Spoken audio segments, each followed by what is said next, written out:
सरकारी आदत शुमार के मुताबिक जो है 30 करोड़ की पास है वो, तो अब वो अपनी जो है प्लानिंग को, अपनी हिकमत अमली को बदलते हुए ये कहते हैं कि आपको अपनी तहजीब को छोड़ना पड़ेगा। इसके लिए बहुत सारी पेशकश भी की है कि अगर कोई मुसलमान जो है वो तहजीब को छोड़ देगा तो उसको हम 5 लाख देंगे, किसी को जो है नौकरी देंगे, लेकिन इसमें भी जब वो नाकाम हो गए तो अब यहाँ पर देखिए कि हुकूमती सतह पर जो इतनी गहरी साजिश हो रही है, इसको हम बहनों को समझना बहुत ज़रूरी है कि पहले तो क्या करें कि तलाक़ सलासा के वक्त हमारे वज़ीर आज़म जो हैं मुसलमान बहनों के बहुत सगे भाई हो गए थे। हमारे वज़ीर आज़म जो इतना दर्द अपने दिल में रख रहे थे कि मैं अपनी मुसलमान बहनों को जो है परेशान होने नहीं दूँगा, मैं मुसलमान बहनें जो है इस्लाम में बहुत परेशान हैं, उनको जो है विरासत नहीं मिलती, उनको जो है तमाम चीज़ों का हक़ नहीं दिया जाता, मैं उनको हक़ दिलाऊँगा। ये वक्फ के सिलसिले में जो कानून जॉइंट पार्लिमानी कमेटी ने पास कर लिया है उसके हम सख्त मुखालिफ थे और अभी भी हैं और आइंदा भी रहेंगे। हम ये उम्मीद करते थे कि कम से कम जो अलायंस पार्टियां हैं, चंद्रबाबू नायडू, नीतीश कुमार जी और चिराग पासवान जी, ये हमेशा उम्मीद दिलाया करते थे कि हम आपका साथ देंगे, लेकिन उन्होंने साथ नहीं दिया। हमें इस बात का बेहद अफसोस है। हम ये उम्मीद करते हैं कि जब पार्लियामेंट के अंदर पेश किया जाएगा तो यकीनन मुसलमानों के जज्बात को एहतराम करते हैं, मुसलमानों के वोट से ही वो इक़्तिदार में आते हैं, लेकिन जब मसला इशू आता है तो उनके हुकूक़ को नज़रअंदाज कर दिया जाता है। हमें इस बात का बड़ा अफसोस है और हमारी मजलिस आमिला की मीटिंग होगी, उसमें फिर हम फैसला करेंगे आगे की स्ट्रेटजी क्या होनी चाहिए। मेरा नाम मुनिसा है और मैं एग्जीक्यूटिव कमेटी की मेंबर हूँ all India Muslim personal law board की। आज जो यहाँ पर कॉन्फ्रेंस रखी गई, इसका मकसद क्या? इसका मकसद था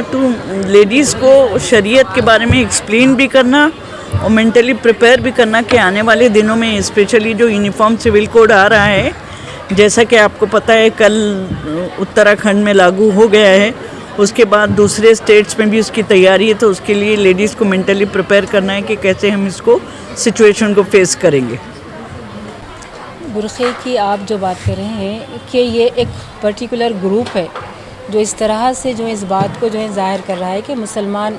लड़कियां जो हैं बुरखे से बेजार हैं, ये बात सिर्फ़ और सिर्फ जो है एक मीडिया की तरफ से जो है ये बात सामने आ रही है। आप जो है अल्हम्दुलिल्लाह यहाँ पर आप समाज में आप देख सकते हैं, कॉलेजेस में, स्कूल्स में तमाम ख़वातीन जो हैं बुरखे ही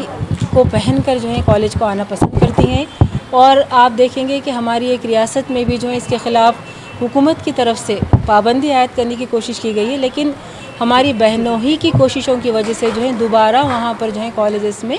बुरखे को इस्तेमाल यानी पहनते हुए आने की जो है इजाज़त दी गई है। तो ये बात बिल्कुल गलत है और लड़कियां ही ये चाहती हैं कि जो बुरखा पहनकर कॉलेजेस में आएँ। बुरखा जो है इंक्रीज़ हो रहा है, कम नहीं हो रहा है। जी, आपको ऐसा लग रहा है हिजाब कम हो रहा है? मैं कॉलेज में प्रोफेसर हूँ, मुझे पता है कि हमारे स्टूडेंट्स जो हैं उनके नंबर जो हिजाब में आने वाली हैं, वो लेडीज़ गर्ल्स जो हैं तो उनका नंबर इंक्रीज़ हो रहा है, कम नहीं हो रहा है, इंक्रीज़ हो रहा है। और वो विद कन्विक्शन पहनती हैं, ऐसा नहीं कि खाली एक सोशल रिस्पॉन्सिबिलिटी समझ के पहन रहे, वो कन्विक्शन के साथ पहनते कि उसमें उनको ज़्यादा डिग्निफाइड फील होता है, ज़्यादा अच्छा लगता है, उनको सिक्योर फील करते हैं और ज़्यादा डिग्निफाइड। मुफ्ती साहब, आज की जो कॉन्फ्रेंस है इसमें बहुत सारी ख़वातीन यहाँ पर तशरीफ़ लेकर आई और ये जो डायमंड हॉल है पूरी तरह से भरा हुआ था, और कैसी रही कॉन्फ्रेंस, इसके बारे में क्या कुछ जानकारी देना चाहेंगे? ये all India Muslim personal law board के ज़ेर एहतमाम तफ़हीम शरीयत कॉन्फ्रेंस थी, जिसमें औरतों के हुकूक़ से मुताल्लिक़ जो मसाइल हैं, जिस तरीके से निकाह है, तलाक़ है, मीरास है, इद्दत है, पोलेगेमी के मसले हैं, इस तरह के जो मसाइल हैं जिनको मीडिया के और सोशल मीडिया के अंदर उठा करके ये गलतफहमी फैलाई जाती है कि इस्लाम में औरतों पर जुल्म किया जा रहा है, इस्लाम का निज़ाम मुनसिफ़ाना नहीं है। तो यहाँ ख़वातीन को जमा करके all India Muslim personal law board के स्पीकर्स बुलाए गए थे और ये बातें समझाई गई थी कि जो मीडिया में बात उठाई जा रही है वो गलत है। इसी के रोकथाम के लिए तफ़हीम शरीयत बहुत ज़रूरी है, यानी शरीयत की फ़हम हासिल करना और समझ हासिल करना कि शरीयत में पर्दे के मफादात क्या हैं और इसमें औरतों की खैर और भलाई क्या है, अक़ली तौर पर भी और अल्लाह के हुक्मों को मानने के तौर पर भी। ये दोनों चीज़ें जो है ये तफ़हीम शरीयत के ज़रिए ही से समझ में आएगी। ہماری بات افسوسناک بات یہ ہے کہ ہم پیدا مسلمان ہوتے ہیں لیکن غیر مسلموں کی باتوں کو ہم بہت جلدی ایکسیپٹ کر لیتے ہیں، ان کے اعتراضات کو قبول کر لیتے ہیں۔ ہمیں یہ سوال ذہن میں ضرور آنا چاہیے، خاص طور سے خواتین کے، کہ جن پر یہ سوالات ہوتے ہیں، کہ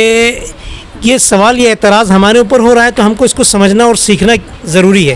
بجائے اس کے لوگ اس سے متاثر ہو کر کے کنورٹ ہونا شروع ہو جاتے ہیں یا ان بات کو ایکسیپٹ کر لیتے ہیں۔ یہ بہت کمزوری کی بات ہے۔ یعنی کہ خواتین کو خود ایک دم مضبوط ہونا ہوگا اور اپنے دین پر مضبوطی سے اترنا ہوگا، تبھی ان سب چیزوں سے لڑا جا سکتا ہے۔ اپنے دین پر اعتماد ضروری ہے، اور اعتماد ہوگا تو آپ دین سیکھ سکیں گے۔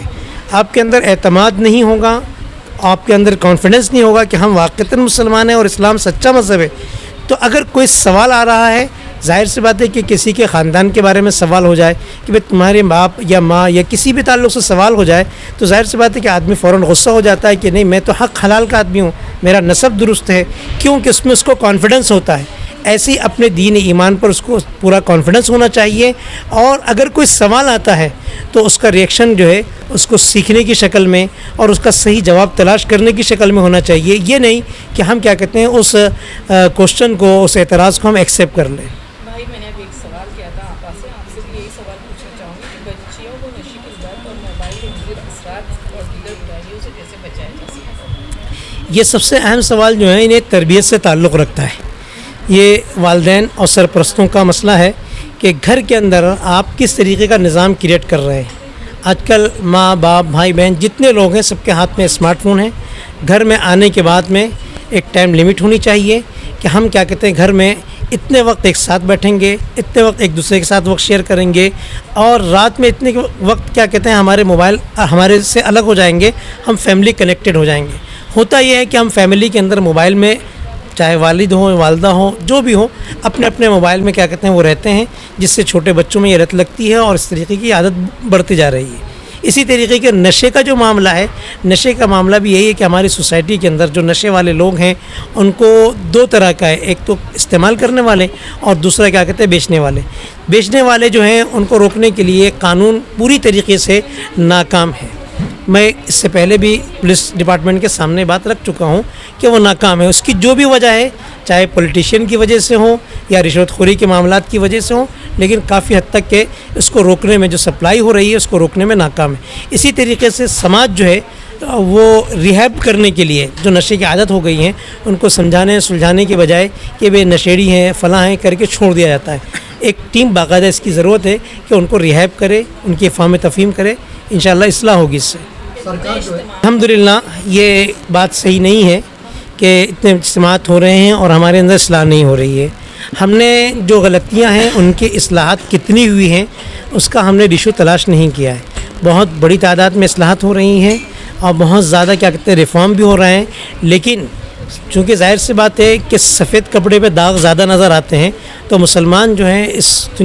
دنیا کے اندر سب سے زیادہ کیا کہتے ہیں پاکیزہ قوم ہیں اور پاکیزہ لوگ ہیں۔ ان کے اندر تھوڑی بھی چیز کیا کہتے ہیں میڈیا میں، سوشل میڈیا میں وائرل ہوتی ہے، تو اگر وہ 2 ہی واقعہ ہے لیکن 2000 چینل سے وائرل ہونے لگتی ہیں تو ایسے لگتا ہے کہ 2000 نہیں 2 لاکھ لوگ اس میں ملوث ہیں۔ کیا ماڈرن ازم کے نام پر ہمیں اسلام سے دور کرنے کی سازش تو نہیں کی جا رہی؟ ماڈرنزم تو ایک بہت بڑا فتنہ ہے جس میں فیمنزم بھی آتا ہے، ایتھیزم بھی آتا ہے، بہت ساری چیزیں ہیں، لبرلزم بھی ہے۔ یہ بہت زیادہ کیا کہتے ہیں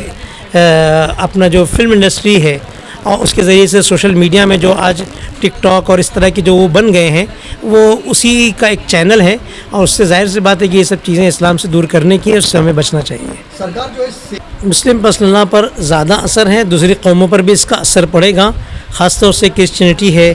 سکھزم ہے، اور اسی طریقے سے جو اپنی روایات کے ساتھ میں، اپنی تہذیب و ثقافت کے ساتھ میں جو شروع سے قائم چلے آ رہے ہیں ان کے اوپر اس کا اثر پڑے گا، اور جو